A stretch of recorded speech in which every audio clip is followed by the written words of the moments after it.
สวัสดีครับทุกคนผมตัว LT Journey นะครับเดี๋ยววันนี้ผมมีอุปกรณ์ตัวใหม่มาให้ทุกคนได้ดูพอดีผมได้เจ้า GoPro 10 Hero Back ตัวนี้มานะฮะเพื่อนๆหลายคนน่าจะรู้แล้วว่าในช่องผมจะใช้อุปกรณ์หลักๆคือ GoPro 8 จากที่ทุกคนได้ดูคลิปเก่าๆมานะฮะผมจะใช้ GoPro 8 ตัวนี้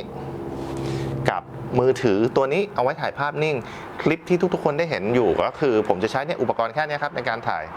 ตอนนี้ก็ถึงเวลาแล้วที่จะอัพเพิ่มขึ้นมาตอนนี้ได้เจ้า GoPro Hero 10 มาแล้วครับเดี๋ยวคลิปต่อไปที่เพื่อนๆจะได้เห็นก็น่าจะมาจากเจ้าตัวนี้เป็นหลักเลยแน่นอนครับซื้อ GoPro จะต้องซื้อเจ้าตัวนี้มาด้วยครับมีเดียม็อดเพื่อคุณภาพของเสียงที่คมชัดเนาะเวลาทุกคนเข้ามาดูจะได้ฟังเสียงที่ชัดเจนแล้วก็ไม่อู้อี้สำหรับ GoPro 8 ผมก็ซื้อมานะมีเดียม็อดยังใหม่อยู่เลยผมว่าขาดไม่ได้ผมรู้สึกว่าเสียงเนี่ยสำคัญกว่าภาพอีกนะโอเค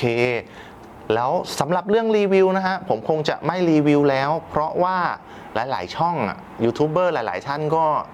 รีวิวกันอย่างสมบูรณ์เรียบร้อยหมดแล้วเพราะกล้องตัวนี้ก็ออกมาสักพักแล้วผมก็ใช้เวลาชั่งใจอยู่นานว่าจะอัพเป็นตัวนี้ดีไหมเพราะจาก8มา9เนี่ยผมก็ไม่ได้อัพเพิ่มรอมาถึงไอรุ่นที่10 Black เนี่ยนะก็รู้สึกว่ามันน่าจะถึงเวลาแล้วมันมีอะไรที่เปลี่ยนไปพอสมควรแล้วถ้าเผื่อหลายๆคนอยากรู้คร่าวๆนะครับว่ามันอัพอะไรขึ้นมาบ้างอย่างเช่นหลักๆที่ผมสนใจที่อัพขึ้นมาเป็น GoPro 10 คือผมได้ไฟล์ 4K ที่120 เฟรม per sec ซึ่งมันเอามาสามารถที่จะเอามาดึงสโลว์ได้เยอะเลยฮะจากตัวเก่าที่เป็นGoPro 8 ตัวนี้นะจะถ่ายได้อยู่ที่ 4K 60 ฮะฉะนั้นมันขึ้นมาเป็น2เท่าเลยสำหรับงานที่เน้นพวกซินิมาติกต้องการดึงสโลว์ผมว่ามันจะมีประโยชน์มากและอีกอย่างหนึ่งที่สำคัญคือ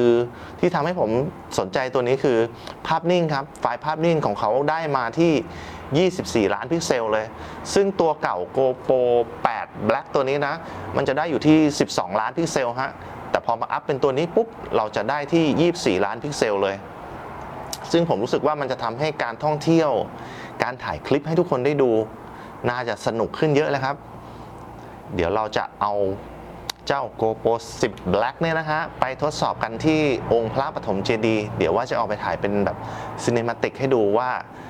คุณภาพไฟล์แล้วก็ความนิ่งของมันเนี่ยขึ้นชื่ออยู่แล้วฮะ GoPro นี่ขึ้นชื่อเรื่องความนิ่งอยู่แล้วแทบไม่ต้องใช้ไม้กิมบอลเลยเดี๋ยวเราไปดูคุณภาพของไฟล์แล้วก็ความนิ่งของเจ้า GoPro 10 กับวิวสวยๆขององค์พระปฐมเจดีย์กันดีกว่าครับว่าแล้วเดี๋ยวเราออกเดินทางไปถ่ายคลิปกันให้ทุกคนได้ดูครับ